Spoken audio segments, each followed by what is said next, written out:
bahwa penanggulangan bencana harus dilakukan secara terencana, terpadu, dan terkoordinasi dengan melibatkan para pemangku kepentingan yang tujuannya adalah memberikan perlindungan pada masyarakat dari ancaman bencana.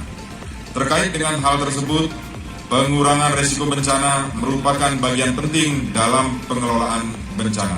Apapun jenisnya, baik itu bencana alam, bencana non-alam, dan bencana sosial.